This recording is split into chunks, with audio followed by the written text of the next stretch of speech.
Me, afraid of heights? Have you seen my shoes? Hello, everyone, and welcome back to Revirginized.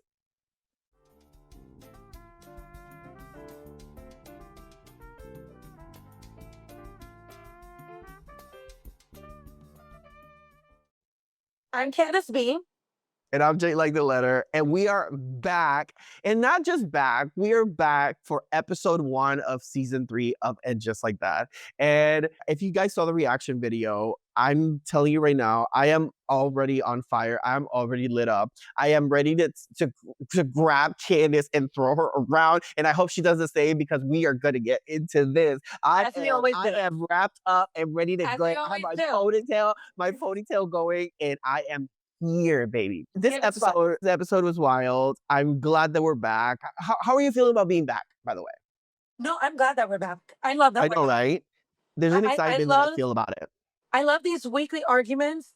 I love that we're almost never on the same page. That's a win. Really hard. I love it. I love it. I want to get right into it. And let me throw this in. Carrie and Aidan. Got it. Got it. Message received. I love that opening scene when they walked us back through her closet. It was good. It was a good visual for us to be reminded this is the Sex in the City world. We're just in it just like that. And because I feel like they fucked it up really quick. We went straight into the lesbian bar. It was just, everything just happened. But I thought they did a really nice visual narration of, hey, just, we're back and this is where we live in. Right. The Carrie and Aidan situation. So what happened is Carrie and Aidan are navigating being separate. Aidan is handling some family stuff and he's spending time with his kids, and Carrie's back in the city, and they've made some agreements, right, when it comes to communication and how they're going to communicate. And they're sending postcards to each other. I thought it was a cute idea that deserved a little more intent and context. Yes. But I thought it was adorable. I just thought that I in my brain, I kept thinking, this is not something Carrie would sign a contract to. This is not something that Carrie would commit to. Because I feel like Carrie, the girl of love, would agree to spend this amount of time, this undetermined space of time away from Aidan, where all she wants is to be physically in the same space as she wants to be able to touch him, she wants to be able to be around him, and I feel like she would never commit to this. So I feel like it would have been a little more realistic if they would have taken some sort of break. The Like Rachel and Ross? The Rachel break, yeah. I feel like it would have made a little more sense, but this is where we're at. I was trying to follow it. It was a little bit difficult to just navigate. What do you have to say, girl? I mean, I feel like I disagree with this is something Carrie wouldn't do, because it reminds me a lot of when Big wanted to separate. Do you remember when Big was like, oh yeah, maybe I'll spend a few days at this apartment and like we'll be alone? And she was willing to give him that. I mean, she had a lot of trouble with it. She had a lot of trouble with that. You're right. She did. But I just feel like Carrie, when it comes to the men that she loves, she tends to do these things that like we wouldn't do, that are like really kind of radical, right? Like, because I wouldn't. Character. I'm not going to give you 5 years, but I kind of feel like this is the norm for her in a weird way. I don't necessarily think it's fair. So, okay, so getting into that, I didn't necessarily think that it was fair to her, but I understood that Ada needs some time apart. So I get it, but I'm just glad that they didn't ruin it for us. Like, I'm just glad that we did get to see them speak, right? It went from the no communication postcards to then the phone call, which was a little cringy, right? But I like that they didn't fully blow it for us, right? Well, like, here's my thing with that too. It was this agreement of no contact. The phone happened, and the phone call happened, and it happened on the first episode. Everything just happened on the first episode. Like, you're introducing us this new dynamic that her and Aidan have, but then you're also breaking that dynamic all in one episode. It was a lot. It's like that could have been spanned out through a good 2-3 episodes. We would have been able to get more attached to the idea. But you're telling me, oh, we're going on contact. Oh, but we're actually contacting each other on the same episode. On the same episode. Not just that. I will say the phone call just really took me out. It felt very much like, again, I've been saying this 1,000 times over. They keep trying to introduce this modern language to these, very non-modern characters. You know, We these keep saying characters. 60 The, plus. well, here's the thing: these characters are not old, and these characters are not they're not dated or anything. It's just these characters live in a reality that's very much not today, and I want to watch that. But they keep introducing all these terms, you know, the phone sex stuff and the Karen and the all these this terminology that's just not attached to them. They want to bring it into a new setting, and the reality of it is, to the producers of this show, the people watching are not the people that say these words. The people watching your show are not the ones that use this verbiage. So, can we please get back to what we love and know? Let me challenge you a little bit, right? We're navigating the life through the lens of the people that we grew up with and love, but these are things that will happen to them this day and age, right? Let's not get it twisted. The phone sex, they've been doing that since the very beginning, right? Because remember, Carrie and she had that accidental phone sex with Big. Even though it was cringy in this episode, like I ache just thinking about it, right? But the right, and he almost killed himself over that little, jerky jerk. But I do feel like the Karen at the park, sadly, that would happen today. Right? Like it's not exactly off because this is the bullshit that we're dealing with today anyway. You know what I mean? No, But I I'm agree with with you. you. I'm with you that I think that the show messes up in the sense where it's trying to be too woke sometimes and too, oh my God, to this and to that. And that pisses me off too. Right? What I'm trying to say is that if this was a wokeness that came naturally to what they're saying, and you could tell that the writers understand what it is, the characters understand what it is. No, what they're doing is they're chat GPTing what wokeness is and then copy pasting it into, oh well, then attach it to this episode. Girl, 1000%. I mean, honestly, I'm actually glad that we did get to see them communicate because that was gonna piss me off. Like that was gonna piss me. you should have ended the episode pissed off because that's an emotion that a show is supposed to provoke. You could have had them communicate in the third episode. That would have That's, made sense because we would have navigated emotions. but see, I guess now we know how the show's gonna progress. Fast, Yes, yes. fast, Okay. making zero sense. So if that's where Carrie and Aiden stand, let's jump over to Miranda. Because it was like literally like, oh, they went from the cuteness of the closet writing the postcard straight into the lesbian club girl. So Miranda has this encounter and she I want to say it with care, but they're really pushing this queer storyline, Yeah. this queer narrative to Miranda that it won't stick.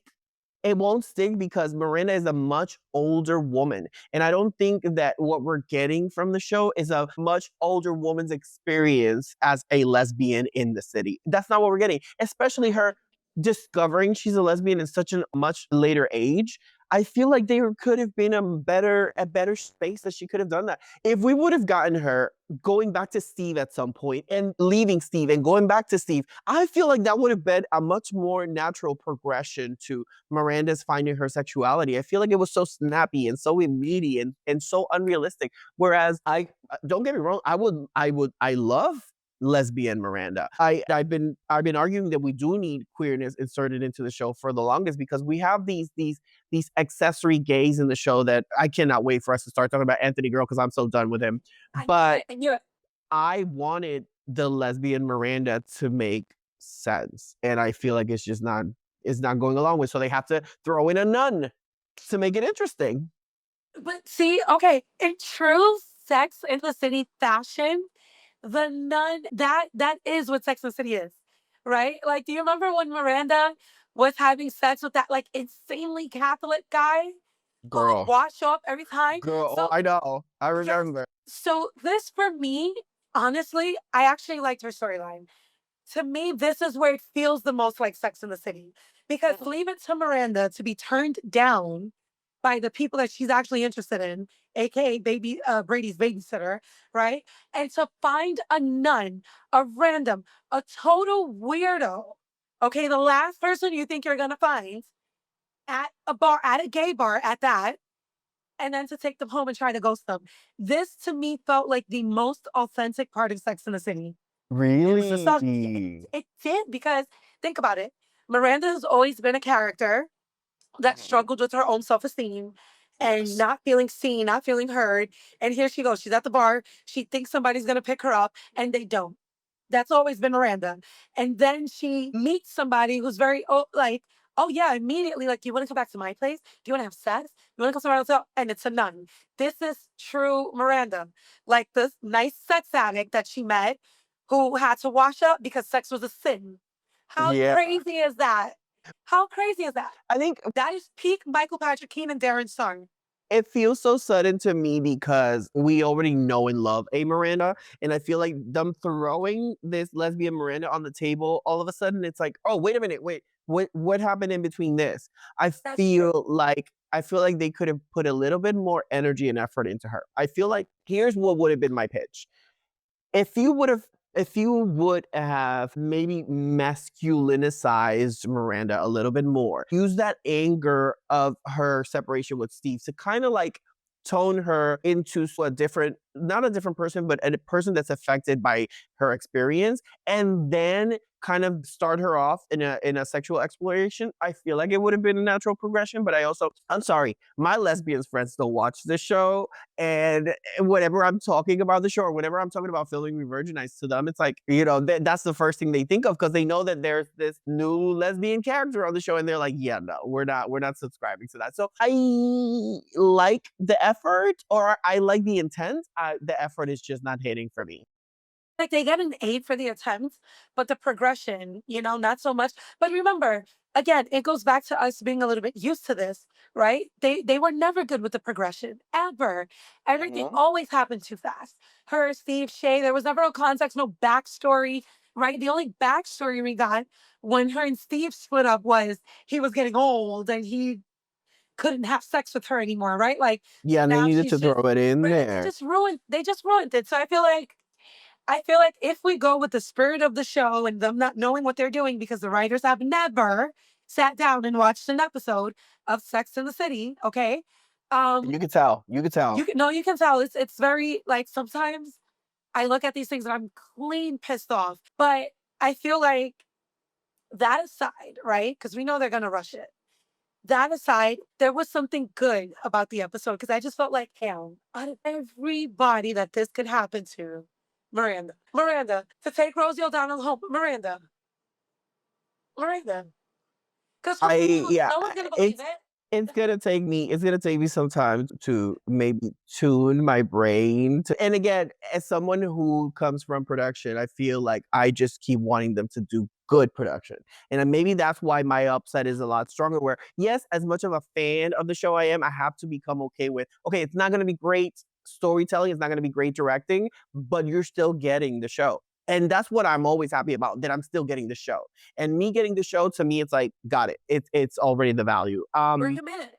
And with speaking of committed, this breakup of Seema's, it took a quite a turn. Seema burned down her mattress from she fell asleep while smoking and her mattress burnt up, and she's away from her partner who's filming in the Middle East. And all of a sudden he appears in New York City and surprises her from arriving early, and they're supposed to go on this date that goes wrong. He jumps her into scouting filming locations. She's fed up with it, and it leads to her deciding to break up with him in the middle of the filming location. And what I will say about that is, one, Seema would never allow it to get that far. Seema would have never even gotten in the minivan. Seema would have pulled out the minute he didn't realize that she had shorter hair because of the fire. I 1000%. I feel like they just kind of inserted so much plot to like, oh well, he's the director. Insert scouting locations here and insert minivan, stuffed minivan. What, that doesn't happen. And those of you who work in production in New York City know that is not the reality of it. So I don't know. I feel like they could have done this a little more beautifully. I would have loved the breakup to have happened in the meal. That would, I feel like, would have had a little more weight. And they should have given us a little more time to sit with this relationship. I feel like it was like Seema's in this relationship, they're away from each other, he surprises her, and they break up. it was like, whoa, whoa, whoa, whoa, whoa, slow down. Who is this guy? You know what I mean? Like, and I get it. We know we get what's happening. However, just pace yourselves. They know nothing about pacing. You see, but again, this is why I said I was going to drop my stars when we got to the recap because now I'm getting pissed all over. Wait, pause, pause, pause, pause, pause. Do you want to stand on your 4 stars, or are you sure you want to switch them? Because I want you to stand on your 4 stars. I Stand want on us. my 4 stars. Yeah, I want I'm us to gonna go the back and forth, girl. Yeah. Okay, got it. Go ahead. So this is why I said I think I'm gonna end up like, rethinking my storage because as I remember the episode, I'm like, oh my God, so upset. I hated the Seema storyline. Hated. The pacing is awful, right? Again, let us sit with these characters. I went into this saying, oh wow, we're gonna get to know him more. Like, oh wow, like I'm excited to see where this relationship can go. Towards the end of it, it's like, oh wow, he's in here for no reason. Like you just gave us this actor for zero reason. It was so cheesy. Seema, I'll always love you. Just straight out of her. Like it was like what? And then was it me or did you catch him like smirking as if like, oh, she's gone, like whatever? Like it was awful writing. Like who okayed this? Okay, I have a question.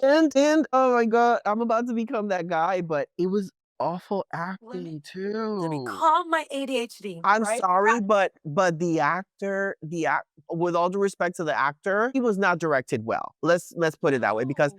the acting was He, just he's not directed well. He's not written well. And then no. here's my thing. When they go through these scenes, right? If it doesn't seem organic or genuine or whatnot, don't they cut and you redo it over? Or am I bugging? Yes. Sometimes you do 10 to 12, 15 Right. takes. They don't do that here. They don't do that here in this show. Like it drives me They don't. crazy because who thought, yeah, give that line. Oh my God, perfect. You gave that line perfectly. You said that great, cheesy. Yes, we love it. Go, Yeah. boom. We said this in the second season. It's a very rushed production. Very rushed. But wait, if we can get into a little bit of like the logistics, this season took forever. This season, season 2 ended in 2003. It's 2025. This is the best that you can do. This is the best that you can do. Wait, what did you just say? Season 2 ended in 2003. Yes. 2003? I'm sorry, 2023. Sorry. Okay, I was Sorry, like, sorry. Candice, are you okay? Sorry. The math isn't mathing because my brain is braining because I'm upset and upsetting. No, So, I know. so I'm saying all of that to say, you had a good year and 6, 7 months to put something together, to put a good writing team that we know is never going to happen together, even though in their head they think that it is. The elevator does not go to the top with these writers. Yeah. And so this was the best that you can give us. I did not like her storyline, and I really do like Seema, but Yeah, I'm with you. I will add, I do understand that they were affected by the writers' strikes. I knew the situation going into season 2, and I understood what the terms were. I also understood that it affected a lot of season 3. My issue with it is you can tell that a lot of it was written behind closed doors. A lot of it was just added stuff behind closed doors, and it was like, oh, this is happening. Well, add something else to it, and then add something else to it. And I feel like the effects of not having a good writer's room is seeping into the season more than season 1 and season 2. Because what they're 1000. doing with it is, oh, we already have this universe. Let's just write stories and just throw it in there. Because Right. I still don't see I still don't see the desire to want to fluff stories or to detour characters just to throw something out. And I'm starting to get the sense that this is now a production that's built or is being continued just to show off some clothes, just to show off some fashion, because the story is not doing it. The story is not doing it. The writing is not doing it. So if you're being affected by a writer's strike, pace yourself. Pace yourself. Yeah. Build a good writer's room. Make sure that the process that you have the due process. And I feel like this is just something that's thrown together, sewn in, and then just slashed into TV. And the reason why it works, if we can just a little bit go off course, it works because we have good actresses. No, we have great actresses. So like when I'm seeing Miranda deliver a line, or Cynthia Nixon, I should say, I'm like, boom, she's Miranda. She gets it. She knows how to deliver this line. She knows how to act in the scene. But, it's still not giving what it's supposed to give. They're doing a great job with the acting, right? Like they're bringing it Yeah. home. And I think the writers know that they have loyal fans who are going to watch no matter what. But I think that's where they get a little lazy That's the because it's comfort. like, you're too comfortable. You know the actresses are gonna deliver. We're like, oh my God, yes, we're ready. So you're just like, okay, we're gonna spin whatever we want to spin, and that's it. Go with Christ.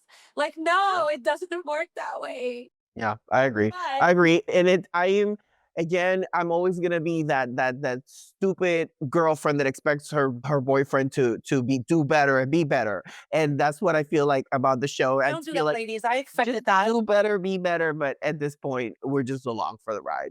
And along for the ride, we are with Charlotte. Charlotte is dealing with difficulties when it comes to her dog. I won't step in there. So Charlotte's dog is getting canceled on the puppy platforms. He was accused of attacking this dog and this lady, and it becomes a whole mess. It's giving very, we don't have any stories to tell with Charlotte, so can we just say something? Can we just say anything? Yes, and what we're gonna say is that in the great age of 2025, right? Oh, I have, a dog Karen who's running outside trying to ruin my life and my dog's life. Yeah. And this is the best that I can do. I can't get a babysitter to watch him. I can't take him inside the puppy fancy place because everyone knows in the matter of like what 2 3 days that my dog is a menace. And first of all, hold on. First of all, I don't even know if I believe this enough. I don't even know if I believe this storyline because we all know that no one's really going to care over a rumor that your dog did something to this dog. They're going to take your money and that's it.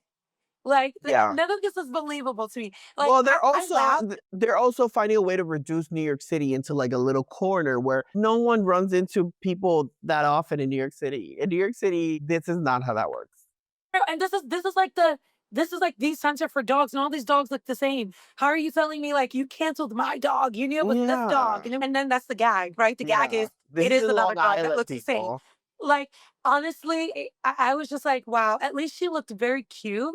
Again, it goes back to the outfits. She looked so cute, so Yeah. chic, Yep. so I so agreed. stylish, taking that dog, okay, to the little doggy place that turned her down. And in my head, this is the best that we can do. This is the best. There's nothing I can say about Charlotte. Not Charlotte. The writers gave us nothing for Nothing. Charlotte in Nothing. this episode. Absolutely not a thing. Not a thing, minus some great outfits. And you know what I would have wanted to see? I would have wanted to see more of her in LTW, right? We got so much LTW time, which I loved. Right? Yes. Throw some Yes. Charlotte in there. That's Thelma and Louise. Cry me, Yes. no. When we see Yes. LCW, we also see Charlotte. What a perfect way to just like have them banter. And I mean, they did throw them in there together, but come on, for the dog? Yeah, but there was a degree of separation when it came to Charlotte and Lisa, and I wanted to see it more. I wanted to see more of it. Yeah, I just thought it was. Yeah, she definitely she Charlotte was just on the back burner for this episode, so it was Yeah. just like, I agree. I agree. And you know what I did like is I feel like we're gonna go straight into Lisa now, but I like that I said storyline is giving us Rock and Lily. Lily. There was something fresh about I didn't necessarily like how it was presented to us, but there was something fresh about seeing Lily and Brock navigating this space because it's such an adult show and you have these kids being introduced through it. I feel like they give something fresh because of how young they are, but I'm still sitting on there should be a kids spinoff. There should be a Brady, Lily, Rock over there type of show that can give us that. Because even Lisa's kids in this episode, we finally were able to see the whole family. Yes. And speaking of Lisa, she was my favorite part of the episode. She was my favorite part of the episode. Seeing Lisa in her home with her family, with her husband, her dynamic at work, everything just tuned in for me. Everything was beautiful. Everything was pretty. And again, I'm going to say this one more time. It did feel like it was directed and produced by the wrong people, but I loved how great of a space this family occupies. And Lisa at the 1000%. center of it made sense to me. Percent. Again, let us know, fans watching, what you feel. But I have a certain feeling that all of our fans are going to agree with us. Lisa is like, she's like the stealer of the show. And you want to know something funny? And I am going to say it. I think the writers and producers thought that Seema was going to be the new addition to steal the show, right? And this is nothing against Seema. I love Seema, but it goes back to the writing. Hate the way that they're kind of writing her, but love the way that they are writing LTW, because this was great for me. And you know, when you and I were conversing, you said it like the family dynamic, right? Her cooking in the kitchen with that outfit, that to me was believable because believable, believable. And this is why I love her and Charlotte, because if there's ever two ladies to be at home making dumplings, okay, it's going to be LTW wearing Yeah. Versace, Yeah. right? Like, or, you know, Charlotte wearing Valentino, vintage Valentino at that. Yeah. So I loved it. I love seeing the family dynamic. I love what you said about the kids and their spinoff, because I could totally see LTW's kids and Charlotte's kids coexisting, getting along, having Yeah. their own little like, Going to school together, finding yes, themselves. friendship Yes, it just triangle, makes sense. all of these things. And then even that takes us even more into the dynamic of the main characters, right? How they Yes. feel, It gives what them they're depth. doing. Yes. And so I thought this was great. We got to see her career, you know, and this is something that I think the show is doing well, is navigating LTW's career. We know this is something very big for her, but now it's not just us being heard, like, I'm sorry, there goes my English. It's not us being told about it, right? We're seeing it. We're seeing her talk to these Yeah. producers and going through these meetings. That makes Girl, zero sense. and that dress she was wearing to that meeting with that necklace. I'm sorry. I was My drooling. I God. was looking at her just trying to like decipher the dress. And it was one piece. It looked like separate pieces. It was one piece. And I was just I cannot you better include this in your Candice fashion corner because The research that they're I doing I was gagged. is out of this world. I saw that and I was like, oh my God, this girl brings it. She just brings it. And you know, I just love that her and Herbert are still like a unit. And that's what I was Yeah. saying too. Like, the episode has a lot of, you know, things that I think it needs to work on. But there were so many glows, and I liked that, like, at least the relationship aspects of it didn't disappoint, minus Seema's. But I just had a feeling I was going to be disappointed there. Yeah. I just had a feeling.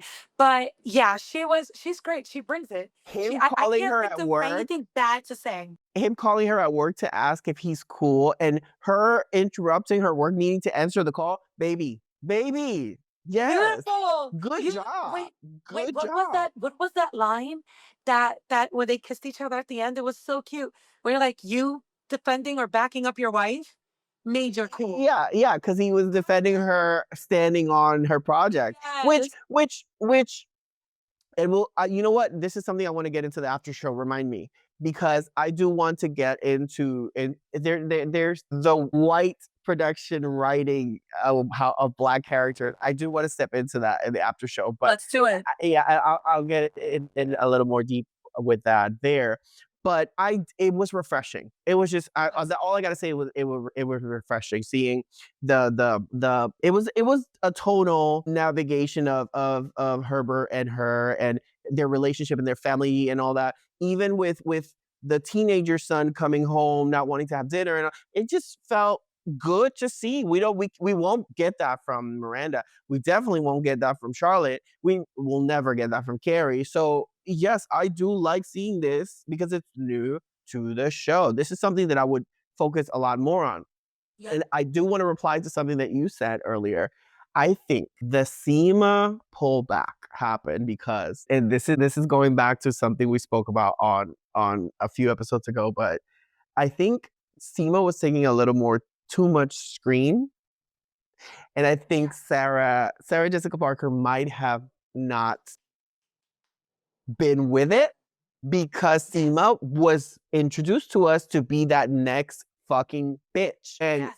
the pullback has been very, very, very, very evident, very visual, very in our face. And you start asking yourself, wait, if Seema was going in a straight line to her peak, what grabbed her back? What brought her back to on ground level? And when you think about it, hey, it does make sense, you know? Thinking a little bit too much screen time. It does. And I definitely want to talk about that. We're definitely going to talk about that Yeah. on the after show. And I hope you all tune in because I have something very interesting to say. And I know that it might be, it just might be pure speculation, but I don't think I'm wrong. I don't think So I'm we're wrong. gonna get problematic. I love it. So to close this breakdown, uh, I want to step into Anthony, and I want to really, really, really Let's speak get into my truth on Anthony. You hate him. I don't hate Anthony.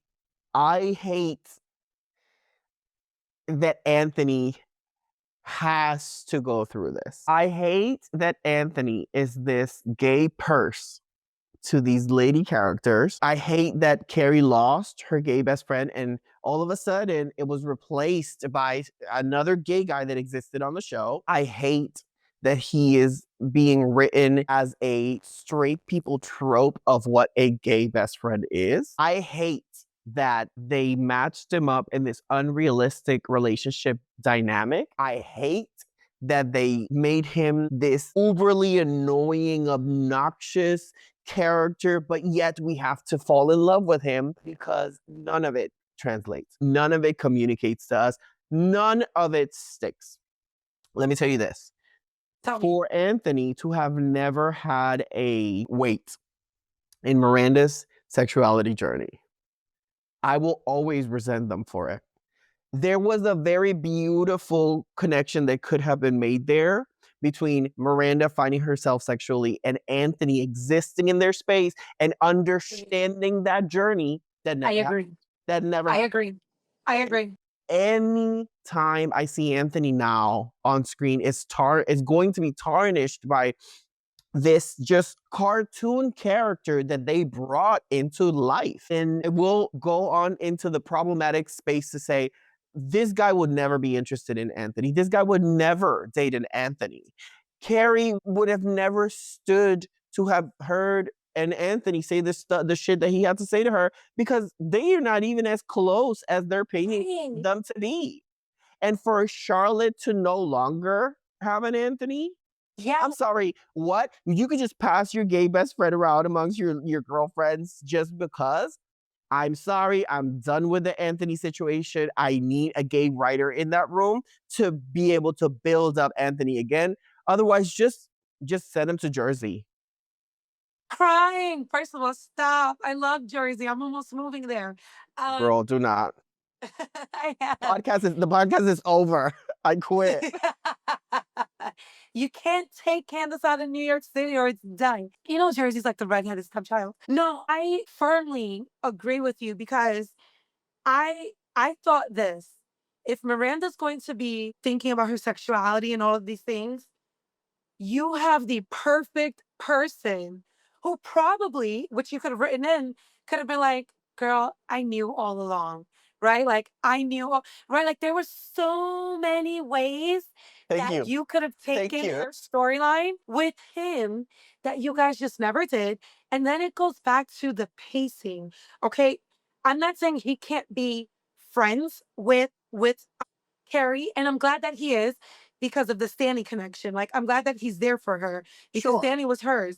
But where's the progression? Show us the friendship between Carrie and Anthony. Show us the buildup there because you guys are not doing it. Again, that's not to say that it's not there, but you don't talk about it. You barely hint at it. The last time we really see her and Anthony, I guess like the first time is like he's thinking about getting like a facelift, right? Okay, so we get them interacting there, but then not much really after. But No, now he's so or at all. hitting, right? And now it's like, oh, I'm only opinionated with people that I care about, and I'm comfortable enough to tell you that this looks weird, even though you and Aiden have only been doing this for like 2 weeks because there's the pacings off there too, right? Like what? Like what are you doing? what are you doing? Yeah, it was a Since lot. when are they like this clicked up? They're Like, not. They're not. slow And, it and down. you know what the producers will justify it with? They will just and I read through this. I saw straight through this. They will justify it with, well, they were together at an event for Charlotte's kids, with Charlotte's kids, which is what Yeah. brings them together. The reality of it is that makes sense. Anthony would have never responded to Carrie's situation straight to her in the way that he did because they don't have that type of friendship. They really don't. And I understand that they could have bonded through time from Stanny's passing or him no longer being a part of the story, but we don't know that. We didn't see the bridge from season to season. Yep. We're over here. We're in front of the TV. So Yeah. anything that happens behind cameras to these characters, what do you want us to do? Assume? We can't do that. We can't do that. It's not our show. What are But you doing? give us something, like give us a little more context, right? And the thing is, I really do like Anthony. I'm glad that they kept him because he was definitely part of the original Sex and the City. I I love love Anthony. I love Anthony. I love Stanny and Anthony gave me life because it made me feel like, okay, got it. Yeah, this needs to be in it. That's why I'm so right. upset. And I wanted to see, speaking of Stanley and Anthony, something that upsets me is you guys can still give us backstory on Stanley and Anthony, even though Stanley's no longer here. In fact, let's pay Stanford, let's honor him by talking more about him. What happened with you guys? What was going on with you guys? What's because I hated them together so much that I loved them. They were Mhm. so all over the place and toxic that it had me interested. Yeah. And let's build on that. It's not that I don't like Giuseppe, right? I do, but there's so much of Anthony that's untapped. So much. That is Giuseppe needs to occupy some sort of booty call space or something, or you know what I would have believed and it would have attached myself more is if Anthony was paying Giuseppe to have sex with or something like that. Me too. That this is New York. Anthony's an older gay in New York. Give us a real storyline, but it's giving very straight man point of view on this old gay guy. And it's like I'm not interested in hearing what a straight man has to say about a gay guy. In no way, shape, or form. Like step out, step away. I don't need Yeah. and that's why I feel like we need somebody to come in there and rescue that because I love Anthony. And I feel like my upset with Anthony is the fact that and then he's getting driven through the fucking cornfields with this, where it's like, no, just pause it. Give us some depth into Anthony. Give us a visual on the relationship of Anthony with these girls, because even when they try to insert him into the brunches or into a brunch in second season, I was like, the fuck is Anthony doing here? Anthony would never sit through this fucking shit. Anthony would never sit there for hours with these bitches. Ever. No, he would Ever. have he would have stormed out. I would have believed him storming out Me even more. too. He would have been like, this is too much for me. Like, I'm above this. Anthony Yeah. would be like, I'm above all of this. You bitches are just here crying over life and God knows what. Like, I'm not doing this. It's a Honestly, whole thing for yeah. me. More And the thing is, believable. I love that he wants to be included, right? Because that's normal. You were with Stanford for so long. Yes, you want to still be a part of Stanford's family because that is Stanford's family, right? But be authentic with it. He still wouldn't have gone through a lot of these things with you guys. Yeah. He would have wanted to be included, but not to this magnitude. That's No, not that's true for his so true. time. It's He just not. wouldn't have even cared that much about Carrie and Aiden's bullshit. He would have said some shady shit like bitch leave him or something before he would Yes. have gone so deep into Yes. this. Um But the thing too with Anthony, before we you know, get off that subject really quick. Anthony would have definitely called all of them out on their BS a long time ago. That's why he wouldn't be sitting there. That is exactly why. He would have been like, okay, Carrie, you're very selfish and you are this, that, and the third. Miranda, you've been gay. Okay, you Bro. should have called me a long time ago because I could have told you, right? Like, he would have, and to be honest, if they had a good writer, Anthony would have been calling the, Anthony would have been like, Shay's not for you. Pack it up, pack all of that up, and good riddance, right? Like, Yeah. if they would have let Anthony be Anthony, oh my God, this show would have been much more interesting. Feelings would have really been hurt. But it would have been interesting. This is like a softer version of Anthony who Yeah. wants to be really accepted. Anthony never wanted to be accepted in this way. Who's like cares so much about what people are thinking about. No, no, Yeah. cut it out. cut it all the way out because you are pissing me clean off. You know, the energy that it's giving me is they dropped Seema into an attempt at replacing Samantha, and now they're dropping Anthony into an attempt at filling in Stan. And I'm not buying any of it. I am not buying any of it. But he's not a villain character. He's a very much I can stand on my own character if you write me well. I'm so done. I'm so done with this. I'm very upset at the situation. I'm gonna be watching to see what the fuck happens. I'll continue to get upset every week if that's what I need to do. But As you should. to leave this fucking stupid ass topic that in behind us, I want to hear what your predictions are based on this episode coming up for the rest of the season. So my predictions, which I think now have shifted a big deal since the episode dropped. I think we might have a little love triangle with the children. I think there's going to be something with LTW's kids and Charlotte's kids. And I'm gonna leave that there. I'm gonna leave that there and see what happens. I don't think we're gonna see much of Brady. I do think I'm that sad this about is that. huh? I'm sad about that. I'm sad about it too. But if I can say a little bit more about that, I really don't think Steve and Brady are going to be making appearances. I don't. That's what it's given. I think a big prediction is I really do think Miranda's going to end up finding the love of her life at the end of this. And I don't know. I was left a little bit, I was left feeling indifferent after the teaser that they dropped after the episode. I think Carrie and Aidan, I think there's going to be a little infidelity. That's it. That's all I have. Because I don't know. This it's a shit show. It's all over the place. Like the official trailer. Well, you're the one that gave it a 4, so don't come here with that I bullshit. gave it a 4 and I shouldn't have. Like bad, bad. Like the trailer left me thinking all of these things. Then the new trailer after the episode left me like, oh my God. Now after talking to you, I'm like, oh my God, what was I thinking? Like horrible, horrible, horrible, horrible, all these points. But yeah, I think that there may be a little infidelity.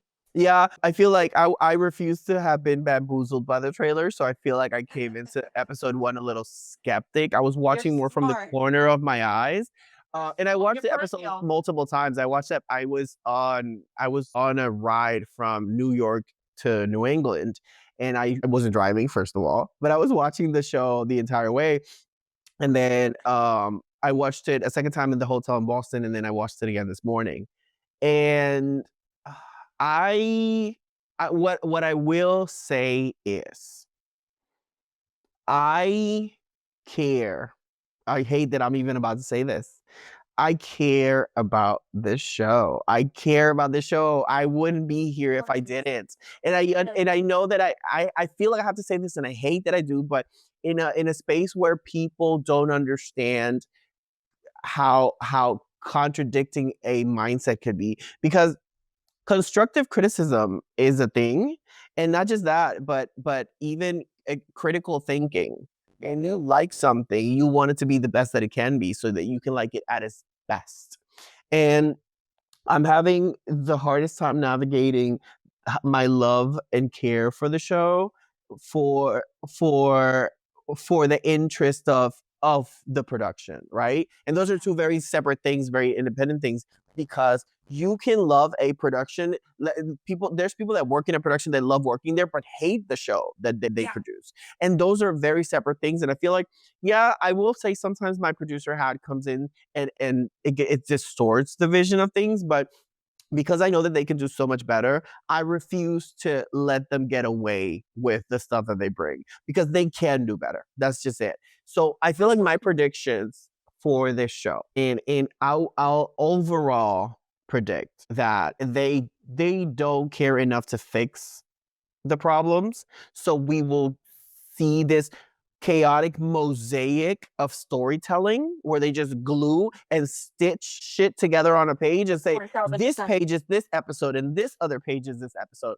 And I don't see them treating anything with delicateness. I feel like they're going to continue to throw shit and see what sticks. And I am with you on that. I am with you on everything you predicted, but I'm also with you on that. I want to see the best of these characters. I want to see the best of this production, and I want to see the best of these stories. I just don't think that cancel me, but I don't think that Carrie is the person to be the perspective or point of view of this story anymore. I feel that Sarah Jessica Parker is a little too big for Carrie now, and I feel that if we told, and I've said this before, if we told this story from outside and shown them the characters inside from a different perspective, it would look a lot differently. And to add on to that, if you take the scene of Herbert's event and you really break it down on how it felt as a Black man, it felt very much like insert Black people here. And I'll take that as an example because to me, there is depth that can be shown into these situations of the show. I just think that because the people who are writing it are not aware of the context, they just put anything that they can on the page and say, "Hey, let's see if this works." And I feel like there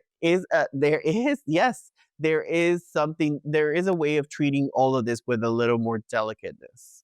And will they do it? I don't know, but my prediction stands very much with yours for the stories. I think they will. And this is also something that I kind of wanted to get into the after show a little bit too, but I don't think they will because it's not it's not giving that the writers are very diverse. It's given that the writers know how to think, they know how to find information about certain groups of people. I can hire this writer who can find information about, African American audiences, on LGBTQ audiences, and all these, but it's not the same, Yeah, right? no, And it's not again, gonna look the I'm same. not saying that you need a whole team of people, of different people, to come in and write, but I think you should. I think if you want to stay authentic and you want to authentically write about groups of people and what they're going through, Yeah. then you should get people who have lived it and who know it, right? Yeah. Because I was with you. I was watching LTWC and I was like, wow, like how beautiful, but it does feel forced. Yeah. It even I'm gonna regret this because I do think that this is something that Harry would have always done. Because Girl. Harry's just for the people. But even when he was getting up and so exciting, it just kind of felt like, okay, now make the white guy stand up and just clap and like he's right. Like it just didn't feel authentic. Yeah, it's like, what would I do if I was in this situation? It's girl. Correct, right? And that to me feels a little awkward because I know Harry would do that, but it was just something. It was like the way it was written or whatever. It just didn't feel like it felt like he had to do that. Does Yeah, that make I sense? agree. No, I absolutely So agree with you. I'm more excited to get into in depth with this conversation in the after show. So I cannot wait to see what you have to say over there. And that's a reminder for you all to check the after show absolutely. dropping very soon. We're gonna catch up on this conversation and everything that we didn't get to say on here. This is a big reminder to all of you to follow, like, subscribe, comment on all of our platforms. Find everything at revirginizedpod.com. Make sure to check out our shop for the latest merch. And we're looking forward to hearing back what you have to say. I understand how this is going to be a very polarizing take for a lot of the fans, but we're looking forward to seeing what you have to say. And we're definitely going to be responding. So stay tuned. They Make do. sure you tell us if you hated our takes. Make sure you tell us if you liked it. And if you really disliked it and hated us so much, make sure you leave it in the comments, because that's where it needs Absolutely. to be dropped. We want to hear it. We want to see it. Okay. Absolutely. And we love engaging with you guys. So definitely believe us when we say to comment on all of our socials, to ask us questions. If you guys are shopping our site, please take pictures wearing the merchandise. Tag Yes. us with you guys wearing the merchandise. Yes. We love nothing more than to just repost you guys and do lives with you guys, invite you guys into our space. So please trust us when we say we are with you and we love celebrating with you. Yeah. Stay tuned. Revirginized is a production of J. Breyer Allen, hosted by Candice B, produced and co hosted by J, like the letter.